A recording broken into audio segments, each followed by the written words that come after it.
De retour à cette semaine aux courses et on s'en va à Saint-Majoric pour aller rejoindre dans le garage la famille Goujon, Sébastien et Raphaël Goujon qui seront là. Les Spider-Man, il y a le plus grand et il y a le plus petit. Salut les gars, comment ça va? Salut Tony, ça va bien? Yes, bienvenue dans l'émission. Content de vous recevoir. Vous êtes des amis personnels que j'aime énormément, mais écoute, on ne peut pas se voir. Fait que, pas le choix de vous inviter sur l'émission. C'est la meilleure façon de le faire. Merci de l'invitation. Raph, comment ça s'est passé tes premiers tours là, avec le Sportsman? On était tous excités de te voir en piste. Pas eu mon oncle Tony n'a pas eu la chance d'aller te voir encore. Comment ça s'est passé tes premiers tours avec la voiture? Ça a été un super gros apprentissage. J'ai pu apprendre de vraiment beaucoup de personnes, autant des pilotes de la ligne de course que mes coachs, Mario, Sébastien, Gino. Tu sais, ça a vraiment été un bon apprentissage pour moi. Puis j'ai vraiment aimé ça. Là, on t'a embarqué avec des modifiés. Il y avait des gars quand même avec pas mal d'expérience autour de toi. Puis là, je regardais les temps. Regardez les temps, puis ça avait bien du bon sens pour un gars recru. Là. Tu te sentais vraiment à l'aise à la voiture? Ah ouais, pour vrai, ça a pas pris beaucoup de temps avant de pogner le beat. Puis rendu là, c'était le pied au fond. Puis j'essayais de faire les meilleurs temps possibles, toujours les plus constants. Puis ça a bien été pour vrai, c'était vraiment le fun. Bon, ça, c'est le diagnostic du pilote. Qu'est-ce que Pépin a pensé des premiers tours de son fils? Ah, écoute, ça a bien été. On a eu la chance, là, une semaine avant les pratiques officielles, là, d'aller faire plusieurs tours à Drummond. Il a fait un 104 tours total en journée, qui équivaut quasiment à 4 soirées de course. Fait que la piste est collante. Fait que, il a pu saisir l'auto, il a pu faire beaucoup de tours. Il était assez régulier. Il a fait une petite touchette avec le mur. Fait que, il a vu la limite était où. Puis la semaine d'après, le track beaucoup plus glissante. Fait que j'avais hâte de voir un petit peu là, comment il réagirait. Première fois aussi avec d'autres voitures alentour de lui. Fait que, non, il a bien fait ça à date. Là. Il est smooth quand on parle, il écoute. Puis c'est sûr que l'apprentissage à travers le trafic, ça va être d'autres choses. Mais pour l'instant, là, on est super content, ça va bien. Une marche à la fois. Dans les circonstances, c'est peut-être une bonne chose, Sébastien, que ton fils puisse commencer dans une saison qui est peut-être pas comme d'habitude, parce qu'on s'entend habituellement, la journée des pratiques, ben, c'est un peu fou. Là. Il y a à peu près 80 voitures dans les pluies. Tout le monde a son temps de piste, mais il y a beaucoup de trafic. Là, au moins, il va progressivement. Et quand la saison pourra commencer, ben, au moins, on va avoir là, plusieurs tours en arrière de la cravate. Ah, absolument, c'est la meilleure chose pour nous là, cette année pour que Raphaël puisse débuter. Puis, comme tu le dis, là, quand une saison normale commence, la journée de pratique, ça va vite. Tout le monde est là. On fait une coupe de sortie de 5-6 tours. La semaine d'après, ben, c'est 4 tours de warm-up, qualif, puis finale. Fait que, c'est beaucoup, beaucoup à gérer pour les jeunes pilotes qui commencent. Puis, avoir la chance de faire plusieurs sorties de pratique comme ça à date, là, pour nous, c'est le meilleur des mondes. Raphaël, tu as fait plusieurs saisons en slingshot, tu as été champion l'an passé. Ça s'est très, très bien passé pour toi au cours même des 2 dernières années, plusieurs victoires. Est-ce que tu te sentais prêt à monter dans une classe supérieure avec une voiture pas mal plus grosse? Ben, c'est sûr que là, tous mes amis en slingshot qui montaient, tu sais, Elliot qui était plus là, Brian n'était plus là, ils s'en allaient tout en sportsman.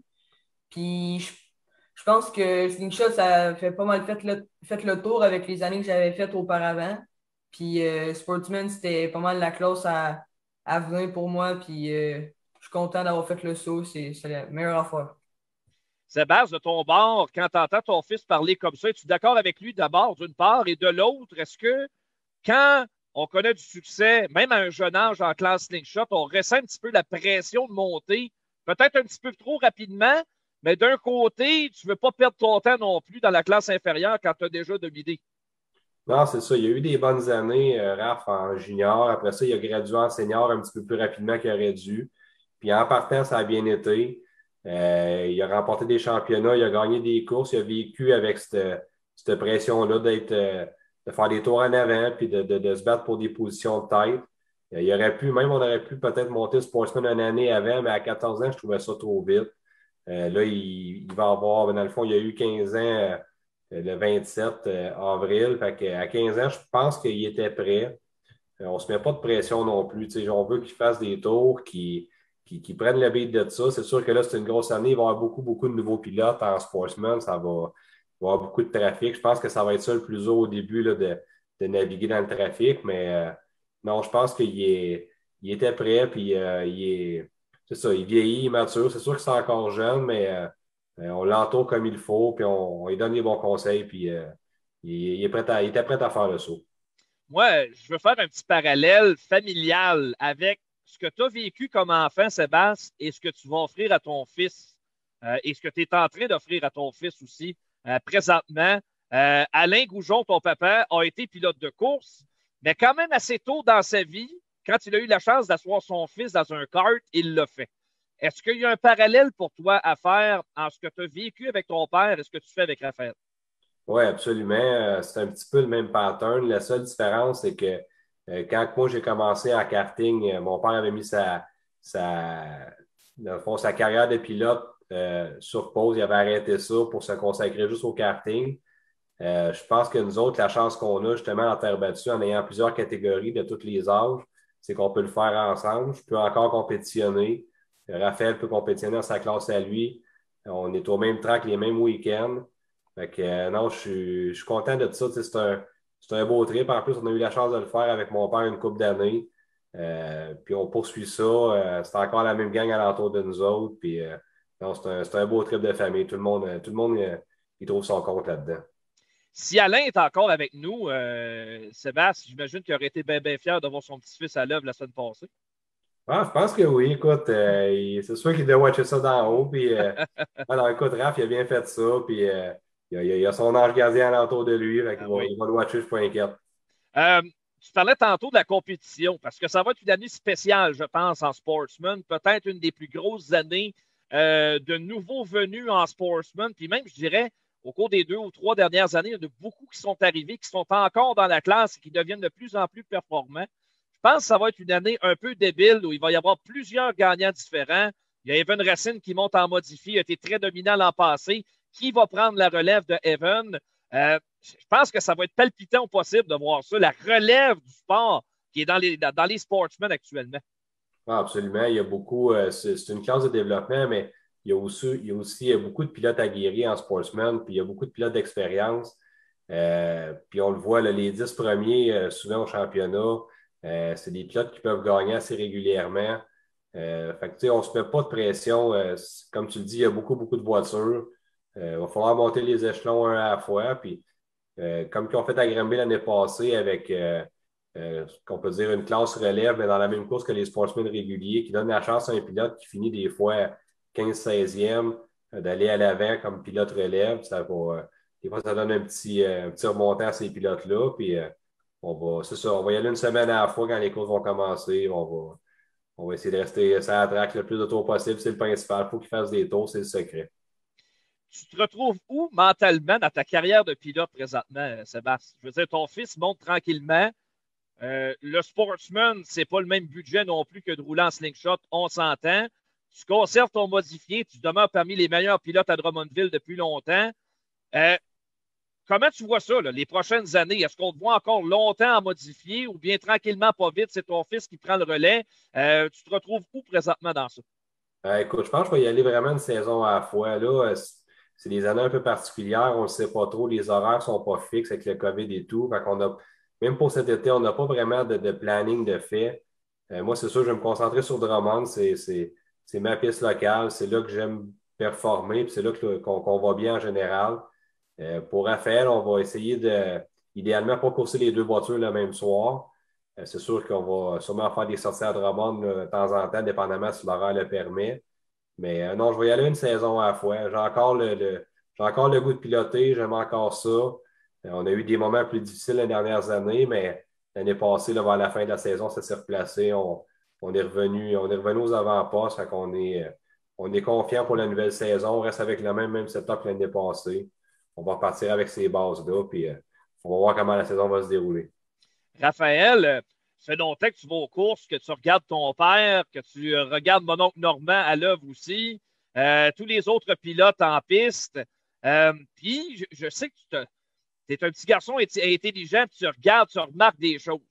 Qu'est-ce que tu veux amener comme pilote de leçons que tu as appris ton père au cours des dernières années? Ben, il y en a beaucoup.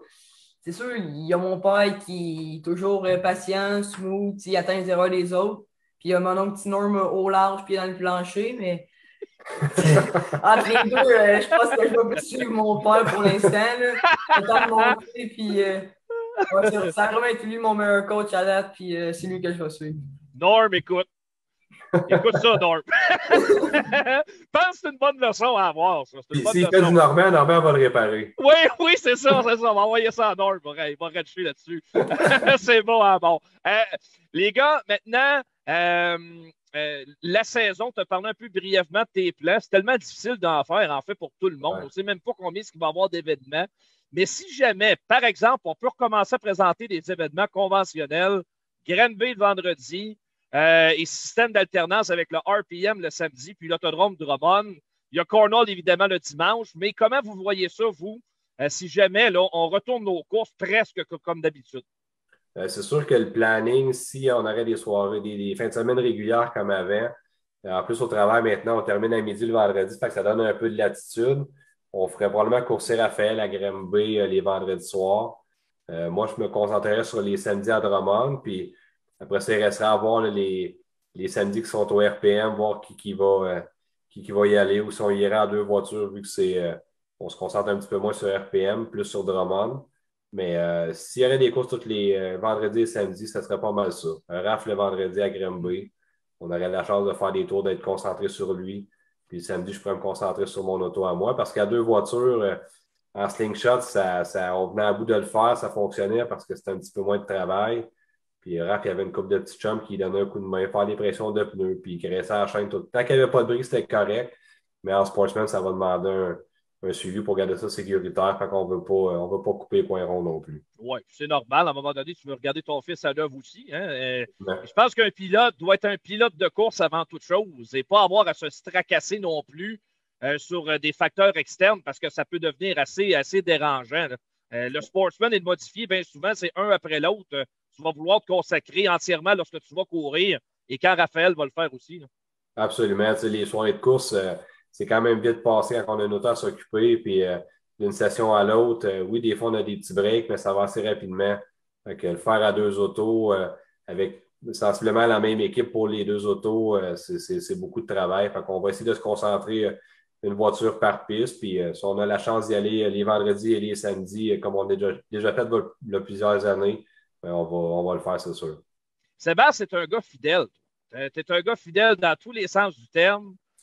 Fidèle en amour, la même copine depuis l'école secondaire, mère de tes enfants, marié, tout est beau. C'est la même chose avec ta voiture de course, l'union avec Théo Procard. Ouais. T'es rendu presque un des derniers Mohicans, Sébastien, avec Théo. La question qui tue, qu'est-ce qui, pour toi, t'a amené à autant de fidélité avec Théo Procard au cours des années? J'espère qu'on est satisfait de la liaison chez Théo parce qu'ils ont un maudit bon client de Drummondville depuis longtemps. Oui, écoute, ça fait plusieurs années depuis mes débuts sportsmen. On avait commencé au début de tout avec un Olsen, mais pendant cette même saison-là, on avait acheté notre premier Théo de Richard Chauvin. Puis depuis 2002 qu'on a des Théo à chaque année. On n'a jamais eu d'autres sortes de voitures. Écoute, ils ont eu des super bonnes années. Ils ont été innovants dans ces années-là en sortant de nouvelles sortes de voitures. Là, écoute, on ne se le cachera pas. Depuis quelques temps, c'est un petit peu plus dur. Là. Il y a des gros noms qui ont quitté le bateau pour aller chez Bicknell surtout. Écoute, de notre côté, moi, j'ai tellement de pièces, puis ça fait tellement longtemps qu'on a ces voitures-là. En même temps, j'aime avoir quelque chose de différent un petit peu des autres. On a notre recette à nous, ça n'a pas toujours bien été, mais on travaille pour que ça fonctionne. Puis, j'ai jamais pu me permettre non plus de changer une voiture parce qu'elle n'allait pas bien. Des fois, oui, on a eu des années moins bonnes, mais écoute, on travaillait pour la faire marcher, se trouver des ajustements qui marchaient pour nous autres. Puis, ça a toujours fini par fonctionner quand même assez bien. Fait que l'auto à Raphaël, on avait magasiné un petit peu peut-être un Bicknell, on ne savait pas trop, mais finalement, j'avais tellement de pièces de rechange pour l'habiller. Fait que on a décidé de rester de ce côté-là. Puis écoute, je suis sûr que les gars travaillent fort et ils ont beaucoup de pain sur la planche, mais écoute, je pense qu'ils sont capables de revenir. Puis nous, on va continuer à travailler le plus fort possible pour aller en avant avec Théo. Ben, une chose est sûre, Sébastien, c'était rapide, pas à peu près à Drummondville. Là. Vers la fin de la saison, on a passé record de piste. Ce circuit-là, honnêtement, ça change la donne, pas à peu près. ceux qui n'ont pas eu la chance de voir les courses à Drummond, puis qui vont avoir la chance, on le souhaite, d'arriver en 2021, venir voir le show, vont tomber en bas de leur chaise ou descendre, débouler en bas de l'estrade. C'est complètement ailleurs. On a complètement un nouvel environnement. Comment tu te sentais dans ta voiture à Drummondville? Ah, écoute, c'est un méchant trip. Ça faisait une couple d'années à Drummond que Yann il avait beau travailler la piste, mais la terre était peu adéquate. Là, depuis qu'il a refait le circuit, écoute, n'importe qui va te le dire, c'est le jour puis la nuit à comparativement avant. D'un, sur l'usure des pneus, c'est beaucoup moins difficile. La piste, on peut courser un peu partout, en bas, en haut, dans le milieu. Je pense qu'à date, ça a fait des méchants bons shows de course. À chauffer, c'est trippant. Raphaël a eu la chance, première fois qu'il est allé cette année, là, il avait mouillé beaucoup le samedi soir. On est allé le dimanche matin, puis c'était vraiment collant. Là, il faisait le tour. Il ne devait pas le pied pendant tout. On l'entendait, le moteur était tout le temps sur le même son. Fait que, il y a eu du fun là, pas mal. Il y a eu un beau trip là. Puis c'est sûr qu'on espère que les spectateurs vont pouvoir revenir le plus tôt possible pour voir ça parce qu'on a tout qu'un show de course à Drummond. Je connais un promoteur qui a le couteau entre les dents et qui a hâte de recevoir du monde. Hein? Pour ne pas le nommer, Yann Bussière, il est prêt. On a tous hâte de revoir les spectateurs parce qu'à Drummond, on s'entend. Ça a toujours été comme ça. C'est un endroit qui est unique en son genre au niveau divertissement pour l'amateur de course. On a toujours un bon choix de Drummondville et t'en fais partie depuis très, très longtemps. Puis Sébastien, peut-être en guise de conclusion, peut-être un peu parler de tes commanditaires parce que c'est le pain et le beurre de tout coureur, peu importe lequel, et on le sait, là, c'est d'actualité avec ce qui se passe avec Raphaël Lessard, entre autres. On a besoin de gens pour nous appuyer aux courses. Et au cours des dernières années, tu as rajouté quelques commanditaires très importants à ton équipe de course. Oui, absolument. Depuis plusieurs années, j'ai Metal Place qui me donne un gros coup de main avec Jimmy Vigneault. J'ai Oxygène Boisfranc, Toiture Lavoie, Transport Piché. J'ai Castrol aussi qui est là. Je ne veux pas en oublier. Vendeur Suspension aussi qui me donne un bon coup de main pour les amortisseurs. C'est tout du monde qui nous supporte, puis on est chanceux malgré la pandémie, malgré ce qui s'est passé. Ils sont toujours restés avec nous alentour. Là, ils nous supportent avec 2 voitures. Fait qu'on a la chance en plus d'avoir un bon exposant. On essaie d'avoir des voitures qui paraissent bien, des voitures propres. On tient ça clean. Puis, écoute, on va leur donner le meilleur exposure possible. On est super chanceux. Ça prend des tripeux comme ça qui donnent un coup de main parce que c'est ça. Sinon, on n'irait pas au cours, c'est certain. Ça prend du monde comme ça avec nous. En tout cas, on a bien hâte de vous revoir en piste, les Goujons. Vous êtes des gens bien appréciés dans les puits. J'espère que vous le savez. Il se trouve très, très peu d'ennemis chez les Goujons, ça c'est sûr et certain. On vous aime d'amour, puis j'espère que ça va bien se passer en 2021. Sébastien et Raphaël, merci, bon dodo, merci d'avoir été avec nous autres, puis on se revoit bientôt aux courses. Merci de l'invitation, merci à vous autres. Salut Sébastien, salut Raph, bye. Bonne soirée, Max. En direct du garage de la famille à Saint-Martin. C'est beau ça, regarde-moi ça le beau char. Midi Spider-Man, c'est ça à coche. Salut les boys. Yeah, on fait une pause. Ah, regarde ça. Ben oui, beau char de hein? On a tous hâte d'aller aux courses, pas à peu près. Wow. Quel beau bolide. Quel beau bolide. On fait une pause et parlant de 44, au retour, on s'en va jaser à Mr. Freeze, Stuart Friesen, en direct de Spreakers, New York, quelques heures après sa course au Kansas et avant aussi l'épreuve de la série Super Dirt Car, demain du côté de Bridgeport. À tout de suite.